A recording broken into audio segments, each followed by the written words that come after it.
So for the purpose of this assignment, you're going to want to follow what I typed out here step by step. In order to begin, we're going to click on this link, desmos.com/calculator, open it in a separate tab. Once you're on the Desmos page, most likely you're going to be signed out of the account. What you should do to save your work is click on login and then go ahead and log in with your email. Your name should appear right here. You're now ready to start working. I recommend that you go ahead and name this graph. For example, scatter plots, problem 1. I'm going to call mine example, and this is for the purpose of the lesson. So back to the directions. I typed here that you should be clicking the plus option on the upper left-hand side of the page, select table, then fill in the X1 and Y1 columns using the given data to create your scatter plot. So what is the given data? The given data is this data down below for my example. I'm going to copy all this information into my Desmos calculator table. So this is the plus sign that you need to click. You click plus, select table. You're now ready to type all of your X1 and Y1 values. So you need to look back at your document and find each value. I'll go ahead and type each of mine now.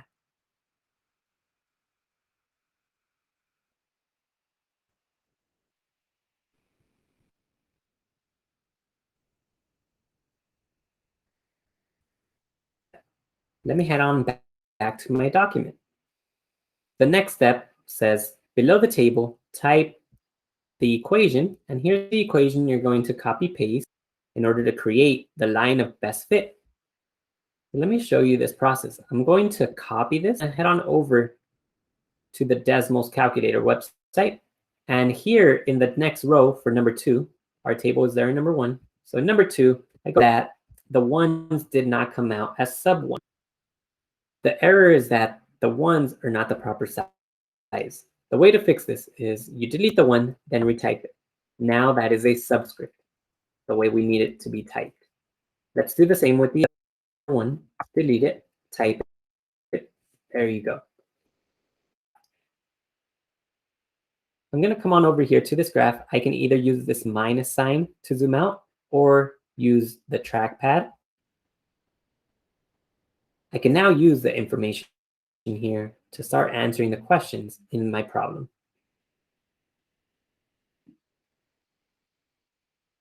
First, be sure to take a screenshot and insert your graph into part A.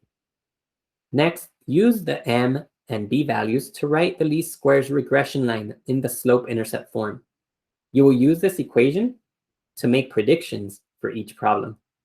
You'll be able to find the M value right here under the parameters section. Remember, that is the slope, the rate of change. And you can find the B value in the same section as well. Remember, that is the y-intercept, which is your starting point. When you come back to your document, part A, I type insert your graph. You can click on the directions here to learn how to take a screenshot if you're not sure how. Now, the least squares regression line for the data set is, so remember to round your values to the nearest 100. That is 2 numbers after the decimal point. I'm going to take these values here.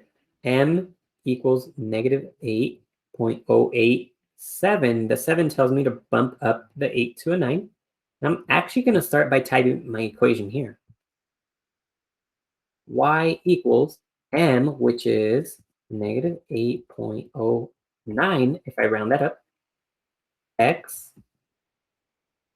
And then I'm going to go ahead and type the y-intercept, the B value, plus 83.2. There's a 0 followed by a 5. If I round that 0 up because of the 5, it becomes 0.21.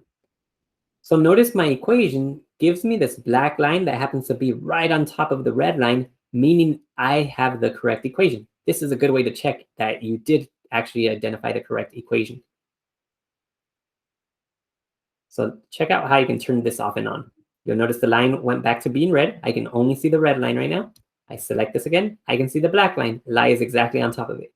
That's how I can see that I've identified the correct linear equation. So this is the equation I will type in my document.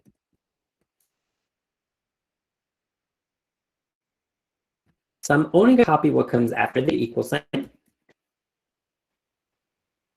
I will head on back to my document and I will paste it here. I already have the y hat here, equal to negative 8.09x plus 83.21. So here's the least squares regression line for the data set. Now let's predict that for every 1 million followers on social media, a band can sell out concert tickets blank hours sooner. So this number here, your rate of change, your slope, is what tells you the answer to this question. What is the rate in this case? I'm just going to round it to the nearest hour, so 8 hours. The negative simply means that it's sooner. So here, I would simply have to type 8. So it's 8 hours sooner, because that's the rate of change. Next, how many hours would it take a band to sell out tickets to their concert if they have 7 million followers? So remember, you got a chance to take your guess during class when we opened up with this initial problem. Let me show you how to use the graph to find this answer. If you see the x coordinate value there, it's exactly 7, followed by the comma. Then we have our y coordinate. What is the y coordinate now? 26.58. So that is 26.58. Let me go ahead and type that value. This is my unrounded answer, 26.58. I can now round this to the nearest hour, or in this case, it'll be the same, but rounding up to the next hour, because if this answer means that it would take a band 26.58 hours, so a little bit over 26.5 hours, we can round that up to 27 hours. You can describe how you determine this value in a sentence down below. Another option is that you can actually show how to get the same answer, not just with the graph, but by evaluating the function. So in other words, by plugging in this value into this equation to then simplify and find the number of hours. If you do that, you're providing me evidence of your ability to meet the expectation for learning outcome 14, in addition to learning outcome 15 on this assignment.